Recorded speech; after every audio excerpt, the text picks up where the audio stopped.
Welcome to our channel. We are here with new interesting episode. Alan Alda made people laugh for 11 years as Hawkeye Pierce on MASH *, but behind the scenes, he was carrying pain that would stay with him for decades. Now, he's revealing what really happened, the co-star who left because of him, the episode that caused tension among the cast, and the heartbreaking story that was too intense for television.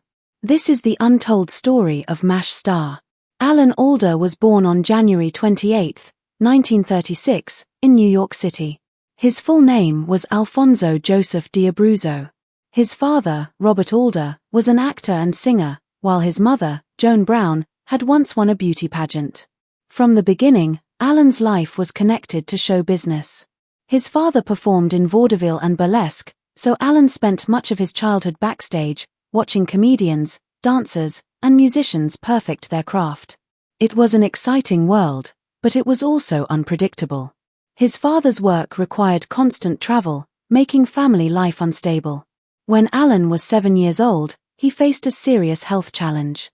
In 1943, he contracted polio, a disease that left many children permanently disabled. The only treatment available was painful. It involved wrapping his limbs in hot woolen blankets every hour to help his muscles recover. His parents couldn't afford a nurse, so they performed the treatments themselves, working tirelessly to ease his pain. For a time, he could barely move, and at one point, the only part of his body he could control was his left arm. The experience left a lasting impression on him. He saw how much his parents sacrificed for him and learned how to push through pain even when things felt hopeless. That resilience stayed with him for the rest of his life. His mother's struggles added another layer to his childhood. Joan Brown was elegant and poised, but she battled mental health issues, which sometimes created tension at home. Growing up, Alan learned to read people's moods and adjust accordingly. This skill would later shape his approach to acting. When he decided to pursue a career in entertainment, he made a symbolic change to his name. He took the first 2 letters of his father's first name, Alfonso, and the first 2 letters of his mother's last name, Brown, creating Alda. It was a simple, memorable name that still carried a connection to his parents. At Fordham University in New York, he didn't just focus on academics, he threw himself into acting. He joined the university's radio station, WFUV, where he worked on radio plays and learned how to bring characters to life using only his voice. His time in college wasn't just about performing.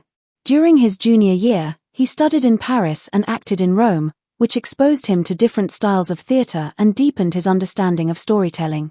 Back in the US, he kept honing his skills, joining the Compass Players and later Second City in Chicago. These improved groups pushed him to think quickly, trust his instincts, and stay in the moment, skills that would serve him throughout his career. In the late 1950s, Alda received a grant from the Ford Foundation, allowing him to work at the Cleveland Playhouse. He performed in multiple productions alongside experienced actors, which helped him grow as a performer. Around the same time, he was still dealing with the lasting effects of polio. Though he had recovered, the experience had shaped his outlook on life and made him more determined than ever. His Broadway career took off in 1959 with Only in America. That was just the beginning. In 1961, he starred in Purlie Victorious, playing Charlie Kochipi. Then, in 1964, he took on a lead role in Fair Game for Lovers, a romantic comedy that showcased both his charm and comedic timing. This performance made people take notice of his talent. Around this time, he also started appearing on television. He joined That Was the Week That Was, a satirical news program that ran from 1964 to 1965. It helped him sharpen his comedic skills and introduced him to a wider audience. That same year, he took on a bold role in The Owl and the Pussycat, playing Felix, the owl, opposite Diana Sands. The play became famous not just for its humor but for breaking barriers. Alda and Sands, who was black, shared a kiss on stage, which was rare at the time and sparked controversy. They even received hate mail, but Alda never shied away from challenges, whether on stage or off. In 1968, he transitioned to film with Paper Lion, playing journalist George Plimpton, who goes undercover with the Detroit Lions to experience professional football from the inside.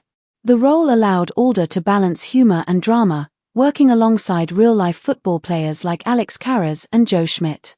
2 years later, he took on a more serious role in Jenny, starring opposite Marlo Thomas. The film followed a young man and a pregnant woman navigating an unexpected relationship. It was a smaller project, but it proved that Alda could handle dramatic material just as well as comedy. Despite these successes, Alda struggled to find stability in the late 1960s and early 1970s. He bounced between small television roles, trying to make ends meet. He appeared on game shows like What's My Line? And I've Got a Secret, and he landed guest spots on The Phil Silvers Show, and that was the week that was. However, none of these roles gave him the big break he needed. People in the industry recognized his talent, but he had yet to land the role that would make him a star. Then, everything changed. Alan Alda became a household name when he was cast as Captain Benjamin Franklin Hawkeye Pierce in MASH Star. The show ran from 1972 to 1983 and followed the lives of doctors and nurses at a mobile army hospital during the Korean War. It wasn't just another sitcom, it blended humor with deep, emotional storytelling, tackling war, loss, and the human condition. The role of Hawkeye allowed Alda to showcase his comedic timing while also delivering powerful, dramatic performances. His time on MASH * was life-changing, but behind the scenes, there were struggles, conflicts, and stories the public never knew until now. The show was about war, but it didn't focus on battles. Instead, it told the stories of people trying to survive in an unbearable situation. Humor became their way of coping with the horrors around them. No one embodied this better than Hawkeye. He was an exceptional surgeon, but he never took authority too seriously. He used jokes, played pranks, and challenged every rule that didn't make sense. Beneath all of that, he deeply cared. He couldn't stop the war, but he could save lives. His name, Hawkeye, came from the last of the Mohicans. In that story, the character was brave and resourceful, and in MASH *, Alan Alda's Hawkeye lived up to that reputation. He fought his own battles, not with weapons, but with a scalpel and his words. He stood up for his patients, argued with his commanders, and did whatever he could to keep himself and his friends from losing their sanity. His sharp wit made audiences laugh, but his moments of anger and heartbreak made them feel the true weight of war. Alda's performance made Hawkeye the heart of the show. Some cast members felt that the focus had shifted too much toward his character, but audiences couldn't get enough. MASH * became one of the most popular shows on television. It wasn't just entertainment, it carried a message. The show aired while the Vietnam War was ongoing, and although it was set during the Korean War, its message was clear: war was cruel. It didn't just cause physical wounds, it destroyed people in deeper ways. As the series progressed, Alan Alda took on more creative control. He wasn't just acting, he was also writing and directing. His biggest achievement came in the final episode, Goodbye, Farewell, and Amen. He co-wrote and directed it, creating an unforgettable ending. On February 28, 1983, millions of people tuned in to watch the last moments of MASH Star. The numbers were record-breaking: over 105 million people watched live, with the total audience reaching 121 million. It became the most watched television broadcast in history at that time. The finale was more than just a goodbye. It reflected everything the characters had endured. It captured their exhaustion, grief, and desperate attempts to hold on to their humanity. Some moments were funny, while others were heartbreaking. The war was over, but no one left untouched. Alda ensured that every scene carried emotional weight, making every farewell feel real. For nearly 3 decades, no scripted show came close to matching its viewership. Alda's influence on MASH * went far beyond its final episode. He helped shape the show's identity. He ensured that it wasn't just about making people laugh, it made them think. War wasn't just about soldiers and strategies, it was about doctors trying to save lives and people forced into situations they never asked for. Alda believed that humor was the best way to tell these stories. Laughter could make the unbearable a little lighter, but the show never let audiences forget the reality behind the jokes. As Alda's role in shaping MASH * grew, so did tensions behind the scenes. Some cast members felt that the show focused too much on Hawkeye. His presence was undeniable, and his influence was immense. Wayne Rogers, who played trapper John McIntyre, was one of the first to feel this shift. When MASH** began, Trapper and Hawkeye were meant to be equals. Their friendship was the heart of the show, and Rogers expected his role to reflect that. However, as the series went on, Alda's character took center stage. Rogers felt that Trapper was becoming a sidekick rather than a co-lead. Although he had no major personal conflicts with Alda, he found it difficult to stay. After 3 seasons, he decided to leave. His departure was abrupt. Trapper was simply gone, with no emotional goodbye for fans to process his absence. In 1979, Rogers got another chance to play a version of Trapper in Trapper John, MD, this time as the clear lead.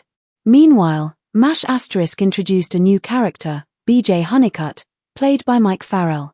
BJ was softer, more grounded, and a different kind of partner for Hawkeye. The show continued to evolve, proving it could survive major cast changes. Years later, Alda and Farrell found themselves in a creative debate. It happened in Season 7 during the episode Preventative Medicine. The story followed Hawkeye as he made a drastic choice. He wanted to remove a reckless commander's appendix, not because the man was sick, but to prevent him from sending more soldiers to their deaths. BJ refused to take part, believing it was an ethical violation. Their disagreement wasn't just in the script, it was real. Farrell believed that BJ would never support such an action, while Alda argued that Hawkeye would. Their debate strengthened the episode, making it more thought-provoking. Instead of presenting a clear right or wrong, the story left viewers with a difficult question. Does preventing harm ever justify doing something unethical? Hawkeye went through with the surgery, but instead of feeling like a hero, he was haunted by his decision. By the time MASH** reached its final episode in 1983, the show had changed. It was no longer just a comedy, it had become something much deeper. The series finale, Goodbye, Farewell, and Amen, remains one of the most watched TV episodes in history. At the center of it was Hawkeye's breakdown, a storyline inspired by real stories of PTSD from soldiers who served in Korea. Alda, who co-wrote and directed the finale, wanted to show the lasting effects of war. Hawkeye had always been the quick-witted, sharp-tongued surgeon, but now he was unraveling. A repressed memory resurfaced, revealing the full weight of his trauma.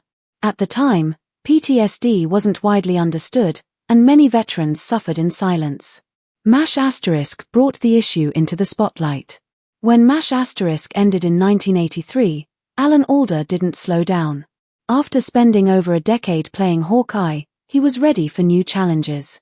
He stepped into directing while still acting. One of his first major films as a director was The 4 Seasons, 1981, a film he also wrote and starred in. It followed 3 couples who vacationed together every year, exploring how their friendships and marriages changed over time. It wasn't just a light-hearted comedy, it had depth and honesty. Audiences connected with it, and critics praised Alda's ability to tell meaningful stories. He had proven he was more than just an actor, he was a storyteller. Thanks for watching. Keep it and stay tuned for more interesting videos. Have a good day. Like and subscribe our channel for more interesting videos.